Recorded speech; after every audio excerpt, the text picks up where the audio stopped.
Screen पर आपको एक नया टॉपिक दिख रहा होगा, स्क्रीनिंग इफेक्ट और शील्डिंग इफेक्ट, और बहुत इंपॉर्टेंट ये टॉपिक है। इनऑर्गेनिक केमिस्ट्री इवन आप 12th में जाओगे तो वहां पर इससे रिलेटेड कई प्रॉपर्टीज पढ़ने के लिए मिलेगा। आएगा कि इसका ऑक्सीडेशन नंबर हाई है, इसका ऑक्सीडेशन नंबर लो है, और टर्म आएगा this is due to shielding effect, this is due to poor shielding effect. अब ये यहाँ पर समझना है, उस जगह पर कहा जाएगा कि आप सिर्फ याद रखिए ये शील्डिंग इफेक्ट क्या है, समझने की कोशिश करो ये शील्डिंग इफेक्ट क्या है।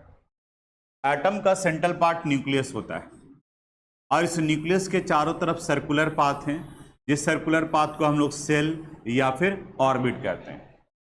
जैसे अगर हम लोग सोडियम एटम की बात करें, सोडियम का एटॉमिक नंबर 11 होता है, तो कन्फिग्रेशन लिखेंगे तो 2 8 1।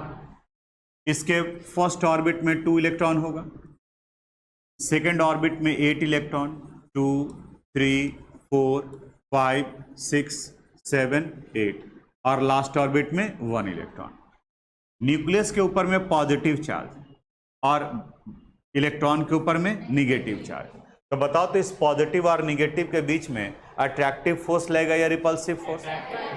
Opposite charges attract each other, तो यहाँ प्लस है यहाँ माइनस है तो अट्रैक्टिव फोर्स लगेगा। अब ये कहता है कि हम लोग ये चार्ज निगेटिव है ये पॉजिटिव है, इनके बीच का डिस्टेंस कितना है, इसके अनुसार से कैलकुलेट कर लेते हैं कि कितना इसके बीच में अट्रैक्टिव फोर्स लगना चाहिए। वो हमारा एक्सपेक्टेशन था वो कैलकुलेशन के अनुसार से, बट रियल में इनके और इनके बीच में जो अट्रैक्टिव फोर्स लगता है, जो एक्सपीरियंस्ड है इनका फोर्स, वो एक्चुअल फोर्स से कम होता है। यानी कि न्यूक्लियस वैलेंस इलेक्ट्रॉन इस न्यूक्लियस के बीच में जो इंटरैक्टिव फोर्स फील करता है, एक्सपीरियंस्ड करता है, उसका वैल्यू एक्चुअल फोर्स से कम होता है। जो हमारा एक्सपेक्टेशन है था उससे वो कम होता है। अभी आता है कि इसके पीछे का रीजन क्या है, तो बताता है कि इसके अंदर के जो इलेक्ट्रॉन है ये भी निगेटिव चार्ज है, और इस निगेटिव चार्ज की वजह से ये न्यूक्लियस और इस इलेक्ट्रॉन के बीच में रिपल्सन प्रोड्यूस करता है। देखो ना, इनके और इनके बीच में तो अट्रैक्शन हो रहा है, लेकिन यहाँ ये निगेटिव और ये निगेटिव है, इनके बीच में क्या लगेगा? रिपल्सन। ये न्यूक्लियस और इनके बीच में दीवार का काम करता है। जैसे आप इमेजिन करो कि ये पूरा का पूरा क्लास भरा हुआ हो और हम यहाँ बोर्ड पर यहाँ स्क्रीन पर कुछ नीचे में लिख रहे हैं, तो लास्ट वाले स्टूडेंट को दिखाई देगा क्या? उसको खड़ा होना पड़ता है। क्यों? क्योंकि आगे के जो स्टूडेंट प्रेजेंट हैं वो एक शील्ड के रूप में काम कर रहे हैं, वो शील्डिंग इफेक्ट प्रोड्यूस कर रहे हैं। तो शील्डिंग इफेक्ट का मतलब क्या हुआ? The obstruction produced by inner electron, यानी अंदर में प्रेजेंट इलेक्ट्रॉन के द्वारा जो ऑब्स्ट्रक्शन प्रोड्यूस किया जाता है उसे हम लोग स्क्रीनिंग इफेक्ट और शील्डिंग इफेक्ट कहते हैं, जिसकी वजह से न्यूक्लियस और आउटर मोस्ट ऑर्बिट के बीच का अट्रैक्टिव फोर्स डिक्रीज कर जाता है। समझ में आया? अब ये शील्डिंग इफेक्ट और स्क्रीनिंग इफेक्ट का मैग्नीट्यूड हर एक ऑर्बिट के इलेक्ट्रॉन के लिए अलग अलग होगा। जैसे आप इमेजिन करो कि 100 बच्चा बैठा हुआ है, वो 100 स्टूडेंट ही रहे, लेकिन वो जो पीछे वाला स्टूडेंट है उसको वहीं छोड़ दिए, यहाँ बोर्ड इस जगह पर यानी कि न्यूक्लियस की जगह पर है, उनके और भी न्यूक्लियस के बीच में इंटरैक्शन डेवलप करना है। आप इमेजिन करो कि उस 11th या 12th के स्टूडेंट्स को हटा करके इसकी जगह पर नर्सरी क्लास के बच्चे को बैठा दिया गया है। अब आप बताओ कि उस स्टूडेंट का विजिबिलिटी इस बोर्ड की तरफ में पहले से ज्यादा हो जाएगा या कम हो जाएगा? पहले से ज्यादा हो जाएगा, क्योंकि उसके द्वारा जो ऑब्स्ट्रक्शन प्रोड्यूस किया जाएगा नर्सरी क्लास के बच्चे का, वो ना के बराबर होगा।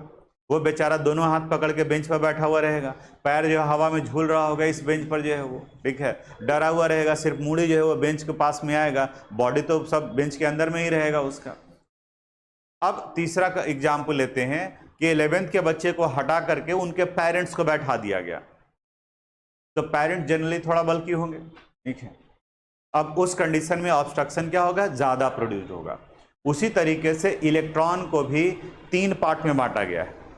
वैलेंस इलेक्ट्रॉन यानी कि जो सेम सेल में प्रेजेंट है वो इलेक्ट्रॉन, सेकेंड लास्ट ऑर्बिट में प्रेजेंट इलेक्ट्रॉन, और इनर इलेक्ट्रॉन, यानी 3 कैटेगरी में, और तीनों के स्क्रीनिंग इफेक्ट का वैल्यू अलग अलग है। जो सेम सेल में है यानी कि वैलेंस सेल में है, उनके द्वारा जो स्क्रीनिंग इफेक्ट वैल्यू प्रोड्यूस किया जाता है उसका मैग्नीट्यूड है 0.35। उसके अंदर वाले यानी कि सेकंड लास्ट सेल में प्रोड्यूस है इनका वैल्यू 0.85, और इसके अलावा बाकी जितने सारे इलेक्ट्रॉन अंदर में होंगे उनका वैल्यू कितना है? 1.0। देखो डिफिनेशन यहां लिखा हुआ है, the obstruction produced by inner electron due to which the valence electron feel less interaction, जिसकी वजह से अट्रैक्टिव फोर्स घट जाता है with nucleus, is called screening effect और shielding effect. The screening constant value can be determined by using the following relation. अब इसके अनुसार से हम लोग स्क्रीनिंग कांस्टेंट निकालते हैं। फोर्स और एक्सपीरियंस फोर्स, फिर से यहां देखो इफेक्टिव न्यूक्लियर चार्ज का डिफरेंशिएशन यहां लिखवाया गया है। The actual force of attraction acted between valence electron and nucleus is less than expectation, यानी जितना हम उम्मीद करते हैं उससे वैल्यू कम होता है। The actual force experienced by the valence electron is called effective nuclear charge, और इसे इफेक्टिव न्यूक्लियर चार्ज को हम लोग जेड एस्ट्रिक से रिप्रेजेंट करते हैं, और इनके निकालने का फॉर्मूला है Z minus sigma. Z asterisk हो गया इफेक्टिव न्यूक्लियर चार्ज, जेड हुआ एटॉमिक नंबर और सिग्मा हुआ स्क्रीनिंग इफेक्ट। अब ये जब तक हम लोग कैलकुलेट नहीं करेंगे तब तक आपको ये समझ में नहीं आएगा, लेकिन फिलहाल अभी सब इसको पहले हम लोग को नोट करना है। लिखिए टॉपिक। 2-3 क्वेश्चन हम बताएंगे, आप ध्यान से देखोगे और उसके बाद में फिर बाकी आप करोगे। जैसे अगर हम लोग लिथियम का लेकर चलते हैं, लिथियम का एटॉमिक नंबर कितना है 3, तो सबसे पहले कॉन्फ़िगरेशन लिखो 2-1, ठीक है। आउटर मोस्ट ऑर्बिट में ये 1 इलेक्ट्रॉन है। अब एक ही इलेक्ट्रॉन है और कोई दूसरा इलेक्ट्रॉन उसके साथ में नहीं है, तो जब भी हम लोग स्क्रीनिंग कांस्टेंट का वैल्यू निकालेंगे तो बाहर से अंदर की तरफ में जाएंगे और बाहर में एक इलेक्ट्रॉन कम होगा। ये एक इलेक्ट्रॉन कम कहने का मतलब क्या, जैसे अगर मान लिया कि आगे वाले बेंच पर 3 स्टूडेंट बैठा हुआ है और वो आकर के मेरे पास कंप्लेन कर रहा है कि सर हमको स्टूडेंट डिस्टर्ब करता है। हम बोले ठीक है, ये बताओ कितना कितना डिस्टर्ब करता है। आगे वाले बेंच पर 3 स्टूडेंट बैठा था और उसमें से एक स्टूडेंट कंप्लेन लेने के लिए आया, तो बताओ तो उसके बेंच पर उसको कितना डिस्टर्ब कर रहा है। तो शील्डिंग इफेक्ट और स्क्रीनिंग इफेक्ट वो खुद नहीं करेगा, उसके साथ में जो दूसरा जुड़ा हुआ है वो करेगा। तो यहाँ इसके आउटर मोस्ट ऑर्बिट में कितना इलेक्ट्रॉन है 1, तो सेम सेल में तो इसको डिस्टर्बेंस नहीं होगा। तो यहाँ पर जब सिग्मा का वैल्यू निकालेंगे तो यहाँ लिखा जाएगा 0 × 0.35 प्लस ये हो गया। अब इसके बाद कितना इलेक्ट्रॉन है 2, तो सेकंड वाले का 0.85। बता दें कि 3 पार्ट होता है, 3-4 एग्जाम्पल बताएंगे, आप पेशेंस रखोगे, ठीक है। अंकित कुमार आप हंसते हैं यार, तो भगा देंगे, ठीक है, ये भगा ही दे, आज बढ़िया दिन भी है। आ गया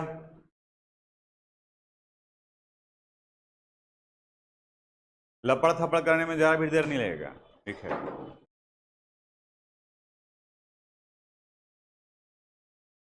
कैसे मस्टरी करता है तुम, हैं? कोई प्रॉपर्टीज ही नहीं है तो तुम हंसेगा यहाँ पे। अब इसको हम लोग कैलकुलेट करते हैं। 0 × 0.35 ये वैल्यू कितना हो गया 0, 2 × 0.25 करेंगे, ये वैल्यू कितना आ जाएगा 1.70, यानी वैल्यू आ गया 1.7। अब यहाँ से हम लोग जेड इफेक्टिव न्यूक्लियर चार्ज का वैल्यू निकालते हैं। ये वैल्यू होता है जेड माइनस सिग्मा। लिथियम का एटॉमिक नंबर कितना था 3, तो 3 - 1.7 यानी वैल्यू कितना आ गया 1.3। दूसरा क्वेश्चन 3-4 में जाकर के क्लियर होगा कंसेप्ट, अभी आप बोर्ड पर देखो। आप बताओ carbon atomic number 6, configuration 2-4, outer most orbit में कितना इलेक्ट्रॉन 4। अब इसके स्क्रीनिंग कांस्टेंट का वैल्यू निकालो सिग्मा। लास्ट से शुरू करेंगे, 3 पार्ट आपको याद रखना है। जो वैलेंस सेल में इलेक्ट्रॉन है लास्ट ऑर्बिट में, उसके द्वारा जो इफेक्टिव ऑब्स्ट्रक्शन प्रोड्यूस किया जाता है वो 0.35। जो सेकेंड लास्ट ऑर्बिट में प्रेजेंट इलेक्ट्रॉन है उसका 0.85, और बाकी उसके अलावा अंदर में जितने सारे हैं उनका 1.0। यही पार्ट आपको ध्यान में रखना है। वैलेंस सेल में present electron, second last orbit जिसे पेनल्टीमेट सेल कहते हैं, और इनर इलेक्ट्रॉन, ये 3 पार्ट। अब यहां पर जब भी करोगे कैलकुलेशन तो लास्ट से करेंगे अंदर की तरफ में। यहां 4 इलेक्ट्रॉन है, बताओ क्या लिखेंगे 3, ठीक है, इंटू 0.35 प्लस ये कितना है 2 × 0.85। अब 3 × 0.35 करेंगे, वैल्यू कितना आ जाएगा 1.05। कैलकुलेट करके देखो। 2 इंटू 0.85 करेंगे तो वैल्यू 1.70, दोनों को ऐड कर देंगे तो 2.75। अब effective nuclear charge, atomic number minus screening constant, atomic number का वैल्यू 6 माइनस 2.75, यानी वैल्यू कितना आ जाएगा 3.25। ठीक है, अब थोड़ा सा क्लियर हुआ हो। सोडियम का बता एटॉमिक नंबर, सोडियम का 11, कॉन्फ़िगरेशन बोलो 2 8 1, लास्ट से शुरू करेंगे। यहां कितना है 1, क्या करोगे आप 0 इंटू 0.35 प्लस इसके लिए वैल्यू 8 इंटू 0.85 प्लस बाकी के रेस्ट अंदर के लिए 1, तो 2 इंटू 1.0। तीन देखना है, valence electron, outer most orbit, second last orbit and inner electron. बाकी अंदर में जितना है वो सब के लिए वैल्यू कितना लेकर के चलेंगे 1। 0 इंटू 0.35 0, 8 इंटू 0.85 ये वैल्यू कितना आ जाएगा 6.8, और 2 इंटू 1.0 2.0। देखो तो ऐड करेंगे वैल्यू कितना आ जाएगा 8.8। अब इसका effective nuclear charge Z minus sigma, Z का वैल्यू कितना है 11 माइनस 8.8, वैल्यू कितना आ गया 2. इसका इफेक्टिव न्यूक्लियर चार्ज 2.2 आया। और अभी बढ़ते हैं हम लोग, एल्यूमिनियम का बताओ, एटॉमिक नंबर 13, कॉन्फ़िगरेशन बोलो 2 8 3। अब स्क्रीनिंग कांस्टेंट निकालते हैं, बाहर से कैलकुलेट करेंगे, बोलो कितना 2 इंटू 0.35 प्लस 8 इंटू 0.85, ठीक है, प्लस इसका 2 इंटू 1.0, इसको कितना हो जाएगा वैल्यू 1.70, सॉरी 1.70 कैसे जी, 2 इंटू 0.35 करोगे तो 0.7 ना, 0.7, 8 इंटू 0.85 6.8, और 2 इंटू 1.0 2.0। अब ऐड कर देंगे, कितना आ जाएगा वैल्यू 9.5। अब effective nuclear charge Z minus sigma 13 minus 9.5, कितना वैल्यू आ गया 3.5। अब कुछ क्लियर हुआ? एक और लास्ट फिर आपको देंगे बनाने के लिए, तो वो बन जाएगा आपसे। कैल्शियम का लेकर चलते हैं, कैल्शियम का एटॉमिक नंबर कितना होता है 20, बोलो कॉन्फ़िगरेशन 2 8 8 2, ये होता है। तीन पार्ट लेके चलते हैं, valence shell, penultimate shell and inner electron. तो वैलेंस सेल के लिए ये, पेनल्टीमेट सेल के लिए ये, और इनर सेल में ये पूरा। बाहर से स्टार्ट करेंगे, बोलो यहाँ स्क्रीनिंग कांस्टेंट का वैल्यू बाहर से ये 2 है, कितना लेंगे 1 into 0.35 plus 8 into 0.85 plus 10 into 1.0, पूरे को जोड़ देना है। Valence shell, penultimate shell and inner electron, क्या बोले थे कि अंदर में जितना इलेक्ट्रॉन है सबको जोड़ देंगे। तो इन दोनों के अलावा बाकी अंदर में कितने इलेक्ट्रॉन है 10, ये 10 इंटू 1.0 हो गया। जितना रहेगा और बड़ा रहता तो उसको भी सबको जोड़ देते। तीन ही पार्ट लेते हैं। वैलेंस सेल सबसे कम स्क्रीनिंग इफेक्ट प्रोड्यूस करेगा 0.35, उसके बाद वाला 0.85 और उसके अंदर का 1.0। अब इसको कैलकुलेट कर लेना है, यानी 0.35 प्लस 6.8 प्लस 10.0 ऐड कर लेंगे, तो यहाँ पे वैल्यू कितना आ गया 5 1 17.15। देखना अगर कहीं मिस्टेक होगा तो बताना। अब इफेक्टिव न्यूक्लियर चार्ज निकालेंगे, तो Z माइनस सिग्मा 20 माइनस 17.15, ये वैल्यू कितना आ जाएगा 2.85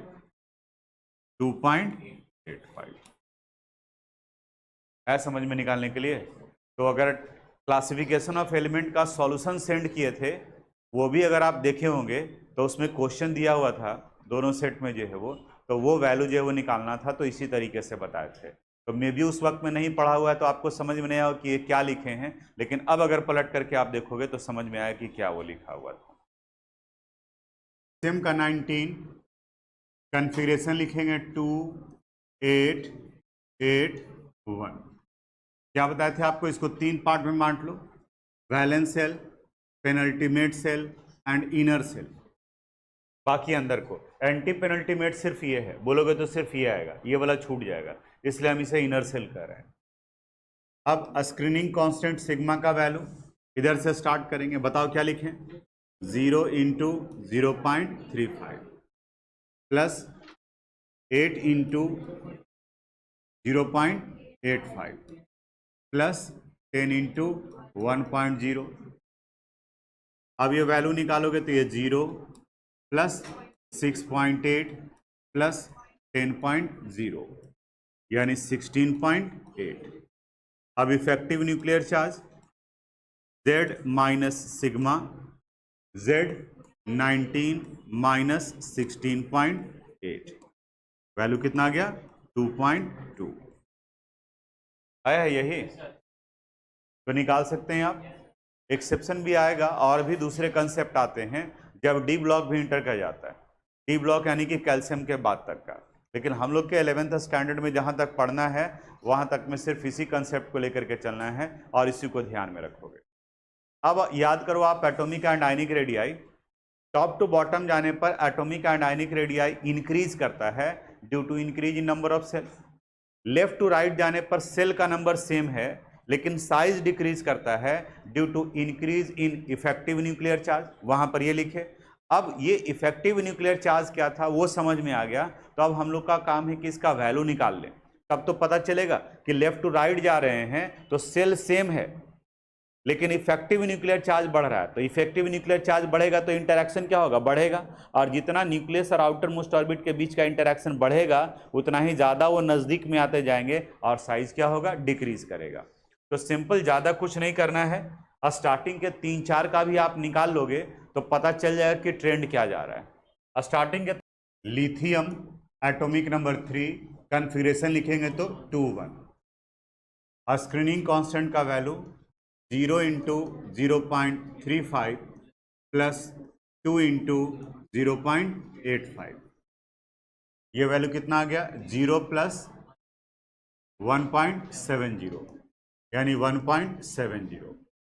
effective nuclear charge Z minus sigma 3 minus 1.70 it means 1.30, ये लिथियम का आया।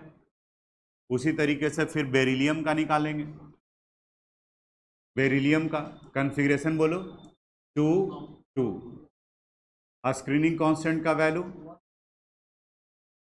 1 इंटू 0.35 प्लस 2 इंटू 0.85, 0.35 प्लस 1.70 कितना बताया 2.05। अब इफेक्टिव न्यूक्लियर चार्ज निकालेंगे तो 4 माइनस 2.05 कितना गया वैल्यू 1.95। बेरिलियम का निकल गया, बोरॉन का 5 कॉन्फ़िगरेशन 2-3, सिग्मा का वैल्यू 2 इंटू 0.35 प्लस 2 इंटू 0.85 कितना वैल्यू आ गया 0.7 प्लस 1.7 2.40, और इफेक्टिव न्यूक्लियर चार्ज निकाले तो 5 माइनस 2.40 वैल्यू कितना आ गया 2.60। देखो अगर इन्हीं 3 को लेकर के चलते हैं, लिथियम, बेरिलियम, बोरॉन, तो लिथियम के केस में इफेक्टिव न्यूक्लियर चार्ज का वैल्यू आ गया 1.3, बेरिलियम के केस में वैल्यू कितना आ गया 1.95 और बोरॉन के केस में कितना आ गया 2.60, यानी कि ये वैल्यू लेफ्ट टू राइट जा रहे हैं तो क्या हो रहा है इंक्रीज कर रहा है। तो नंबर ऑफ सेल तो सेम था लेकिन इफेक्टिव न्यूक्लियर चार्ज बढ़ रहा है, इसका मतलब वैलेंस इलेक्ट्रॉन और न्यूक्लियस के बीच का अट्रैक्शन इंक्रीज कर रहा है, और जब अट्रैक्शन इंक्रीज करेगा तो एक दूसरे के नजदीक में आएंगे, यानी कि साइज का वैल्यू डिक्रीज करेगा। अब समझ आया इफेक्टिव न्यूक्लियर चार्ज क्या होता है। थोड़ा सा ट्रेंड देखोगे तो आपको एक क्लू भी मिल जाएगा कि अब आगे कितना कितना कितना ऐड होता जाएगा। देखो डिफरेंस कितना आ रहा है, 1.3 और 1.95, कितने का डिफरेंस, 0.65। इसमें भी, इसमें देखोगे तो कितने का आएगा, 0.65। तो इसके बाद वाले में भी 0.65 बढ़ा देंगे, 0.65 बढ़ा देंगे, 0.65 बढ़ा देंगे, यानी कि उस अनुसार से बढ़ता चला जाएगा। ठीक है, तो एक्चुअली होता क्या है, प्रोटॉन का नंबर एक बढ़ रहा है, एटॉमिक नंबर एक बढ़ रहा है, और इफेक्टिव न्यूक्लियर चार्ज से स्क्रीनिंग कांस्टेंट का वैल्यू 0.35 घट रहा है। आउटर मोस्ट ऑर्बिट में एक एक इलेक्ट्रॉन बढ़ाते जा रहे हैं, तो देखो यहाँ 1 × 0.3 0.35, और यहाँ 0.5 लिखा हुआ है, इस जगह पर क्या होना चाहिए था, 1 × 0.35, तो यहाँ 0.35, यहाँ 2 × 0.35। तो जैसे जैसे हम लोग लेफ्ट टू राइट जा रहे हैं तो 0.35 ये वैल्यू इंक्रीज कर रहा है। और प्रोटॉन का नंबर एक, यहाँ फार्मूला बाइनरी कंपाउंड है, और बाइनरी का मतलब होता है दो, यानी कि वैसे कंपाउंड का फार्मूला जिसमें दो कंस्टिट्यूएंट एलिमेंट के एटम्स हो, उनका फार्मूला कैसे लिखेंगे हम। कहता है कि जब कभी भी फार्मूला लिखते हैं हम लोग तो वैलेंसी एक्सचेंज होता है सिंपलेस्ट रेशियो के फॉर्म में। एक दो हम बताते हैं, बाकी आप पकड़ लोगे कि किस तरीके से लिखना है। जैसे अगर हमें दिया गया कि सोडियम और क्लोरीन ये कंबाइन कर रहे हैं तो इनका फार्मूला क्या होगा। सबसे पहला काम आप करो, दोनों का कॉन्फ़िगरेशन लिखो। सोडियम का 281, क्लोरीन का 17 होता है, कॉन्फ़िगरेशन बोलो 287। इसके आउटर मोस्ट ऑर्बिट में 1 इलेक्ट्रॉन, इसके आउटर मोस्ट ऑर्बिट में 7 इलेक्ट्रॉन। तो बता सकते हो इसका वैलेंस इलेक्ट्रॉन कितना आएगा, 1, इसका वैलेंस इलेक्ट्रॉन 7। अब वैलेंस इलेक्ट्रॉन पता चल गया तो अब वैलेंसी बताओ। यहाँ 1 है तो वैलेंसी, और यहाँ 7 है तो 1। याद आ रहा है, हम लोग पढ़े हैं वैलेंस इलेक्ट्रॉन और वैलेंसी। अब फार्मूला लिखते वक्त में दोनों का वैलेंसी उसके सामने में लिखो। सोडियम का वैलेंसी कितना है, 1, क्लोरीन का वैलेंसी 1। अब फार्मूला में ये दोनों वैलेंसी एक्सचेंज हो जाता है, यानी सोडियम का वैलेंसी चला जाएगा क्लोरीन के पास और क्लोरीन का वैलेंसी सोडियम के पास, यानी इसका फार्मूला हो गया Na1Cl1, यानी इसी को हम लोग क्या लिखते हैं, NaCl। हम 2-3 एग्जाम्पल बताते हैं, आप यहाँ बोर्ड पर देखना। मान लें कि दूसरा एग्जाम्पल लेते हैं हम लोग, मैग्नीशियम एंड क्लोरीन, इनके बीच का। फिर उसी अनुसार से मैग्नीशियम का एटॉमिक नंबर 12, कॉन्फ़िगरेशन बताओ 282। अब इसका वैलेंस इलेक्ट्रॉन बोलो कितना होगा, 2। जब वैलेंस इलेक्ट्रॉन पता है तो वैलेंसी भी निकाल सकते हैं, वैलेंसी 2। क्लोरीन का atomic number 17, configuration 287, valence electron 7, तो वैलेंसी 1।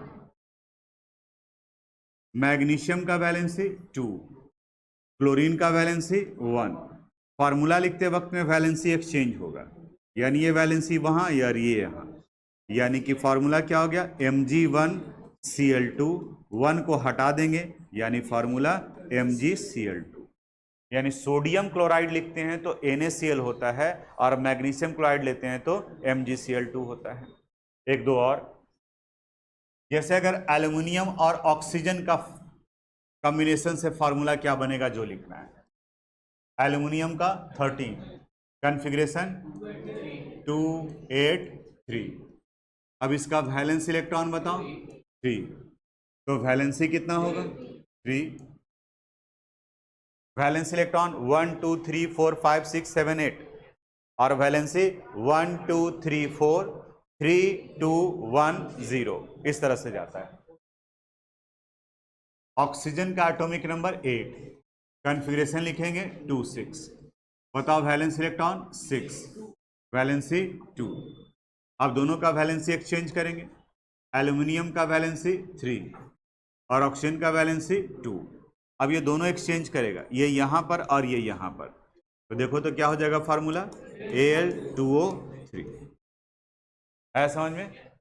सिंपलेस्ट रेशियो भी लिखना जरूरी है, जैसे इसे और सिंप्लीफाई नहीं कर सकते हैं। अगर ये कट सकता, मान ले कि ये 3 रहता है और ये 6 रहता, तो ये सिंप्लीफाई हो जाता 1:2 के फॉर्म में, तो वो लेना पड़ता। जैसे इससे भी रिलेटेड एक बताते हैं एग्जाम्पल, कार्बन एंड ऑक्सीजन को लेके चलते हैं।